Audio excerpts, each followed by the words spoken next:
വാർത്തകളിലേക്ക് സ്വാഗതം. നെയ്ത്ത് തൊഴിലാളികൾക്ക് 6 വർഷം കഴിഞ്ഞിട്ടും പ്രൊഡക്ഷൻ ഇൻസെന്റീവ് ലഭിച്ചില്ല. സർക്കാർ കനിയണമെന്ന് തൊഴിലാളികൾ. ഇന്നത്തെ തലമുറയിൽപ്പെട്ടവർ കടന്നുവരാത്ത തൊഴിൽ മേഖലയാണ് കൈത്തറി മേഖല. മറ്റൊരു തൊഴിലും ചെയ്യാനറിയാതെ കൈത്തറികളിൽ തളയ്ക്കപ്പെട്ടവരാണ് ഇവർ. ഇപ്പോൾ 50-60 വയസ്സിന് മേലെയുള്ളവരാണ് നെയ്ത്തുകാർ. ദിവസം കഠിനാധ്വാനം ചെയ്താൽ ഇവർക്ക് ലഭിക്കുന്ന കൂലി 400 രൂപയിൽ താഴെയും. മീറ്റർ കണക്കിനാണ് കൂലി ലഭിക്കുന്നത്. അതിനാൽ തന്നെ പ്രായാധിക്യത്താൽ എല്ലാ ദിവസവും ജോലി ചെയ്യാനും കഴിയില്ല. ജോലി ചെയ്ത വകയിലുള്ള പ്രൊഡക്ഷൻ ഇൻസെൻറ്റീവ് ലഭിച്ചിട്ട് 6 വർഷവും 4 മാസവുമായി എന്നും അതുകൊണ്ട് തന്നെ ആത്മഹത്യയുടെ വക്കിലാണെന്നും പേരാമ്പ്ര പയ്യോർമല നെയ്ത്ത് സഹകരണ സംഘം തൊഴിലാളികൾ പരാതിപ്പെടുന്നു. ഞങ്ങൾ ഗവൺമെൻറ്റിൻ്റെ കുട്ടികളെ സ്കൂൾ കുട്ടികളെ യൂണിഫോമിൻ്റെ പണിയാണ് ചെയ്യുന്നത്. അത് ചെയ്തിട്ട് കൂലി ആണെങ്കിൽ 2-3 മാസം കഴിഞ്ഞിട്ടാണ് ചെറിയ കൂലി കിട്ടുന്നത്.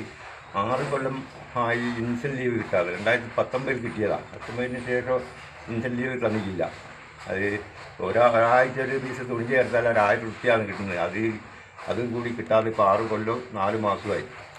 അതുകൊണ്ട് സർക്കാർ അതിന് വേണ്ടിയിട്ട് എന്തെങ്കിലും ഒരു പണ്ട് നീക്കിയേക്കുന്ന പണ്ടൊന്നും താഴെത്തട്ടുള്ള തൊഴിലാളികൾ കിട്ടുന്നില്ല. അത് പണ്ട് എടിയോ വഴിവായി പോവുകയായിരുന്നു. ഈ നെയ്ത്ത് തൊഴിൽ നെയ്ത്ത് പണിയാണ്. വേറൊരു പണിയും തൊഴിലെടുത്തിട്ട് ശീലമില്ല. ചെറുപ്പത്തിലെ ഇത് നെയ്യിൽ തന്നെ പ്രവർത്തിച്ച് പോകുന്നതുകൊണ്ട് വേറൊരു പണിക്കും പോയി കൂടെ കുടുംബം ജീവിക്കുന്നത് ഇതിനെ കൊണ്ടാണ്.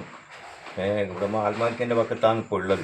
അന്യം നിന്നു പോകുന്ന നെയ്ത്ത് തൊഴിലാളികളെ സംരക്ഷിക്കാൻ സർക്കാർ മുൻകൈ എടുക്കണമെന്നും ഇപ്പോൾ ഈ മേഖലയിൽ സ്കൂൾ വിദ്യാർത്ഥികളുടെ യൂണിഫോം നെയ്ത്ത് മാത്രമാണ് ലഭിക്കുന്നതെന്നും തൊഴിലാളികൾ പറയുന്നു. കൈത്തറി മേഖലയിലുള്ള യൂണിഫോം പദ്ധതിയാണ് ഇപ്പോൾ നെയ്ത്ത് തൊഴിലാളികൾക്ക് പണി കൊടുത്തുകൊണ്ടിരിക്കുന്നത്. അത് 8-9 വർഷമായിട്ട് ഗവൺമെൻറ് വന്നതിന് ശേഷം പിണറായി ഗവൺമെൻറ് വന്നതിന് ശേഷമാണ് യൂണിഫോം പദ്ധതി നടപ്പിലാക്കുന്നത്. അപ്പോൾ അതോടുകൂടി കൈത്തറി മേഖലയിൽ വളർന്നുണ്ടായിട്ടുണ്ട്. അപ്പോൾ ഇപ്പോൾ ഉള്ള പ്രശ്നം എന്താ വെച്ചാൽ സാമ്പത്തികമായിട്ട് കൈത്തറി സംഘങ്ങളെല്ലാം പ്രയാസത്തിലാണ്. അപ്പോൾ ഈ 6 കൊല്ലത്തോ 4 മാസത്തോ ഇൻസെൻറ്റീവ് ഉള്ള കുടിശ്ശിക സാമ്പത്തിക പ്രയാസം അനുഭവിക്കുന്ന സംഘങ്ങൾക്ക് അനുവദിച്ച് കിട്ടണമെന്നാണ് നമ്മളെ അഭിപ്രായം. അത് ഗവൺമെൻറ് അതിനനുസരിച്ചുള്ള പരിഹാരം കാണുന്നു. നമ്മളിപ്പോൾ പുതിയ തലമുറ കയറി വരിക ഈ മേഖല ഇനിയും ശക്തിപ്പെടും. പണ്ട് ക്രേപ്പെല്ലാം വന്നില്ലേ? ക്രേപ്പ് വന്ന പോലെ ഒരു ഓർഡർ വിദേശ നിർമ്മിതമായ ഓർഡറിൽ വന്ന എല്ലാ ആളുകൾക്കും വരും. ഇപ്പം കൂലി കുറഞ്ഞുകൊണ്ടല്ലേ അന്ന് 25-30 മീറ്റർ എല്ലാം നെയ്തിട്ട് കൂലി നല്ല പൈസയെല്ലാം കിട്ടിയ സംസാരം ഉണ്ടെങ്കിൽ അത് 75 കാലഘട്ടത്തിലാണ് ക്രേപ്പ് വിദേശ നിർമ്മിതം.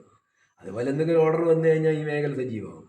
അത് കേന്ദ്ര വേണ്ടല്ല, അത് വിദേശ ഓർഡറാണ്, വിദേശത്തുള്ള ഓർഡറാണ്. News bureau, media vision, Perambra.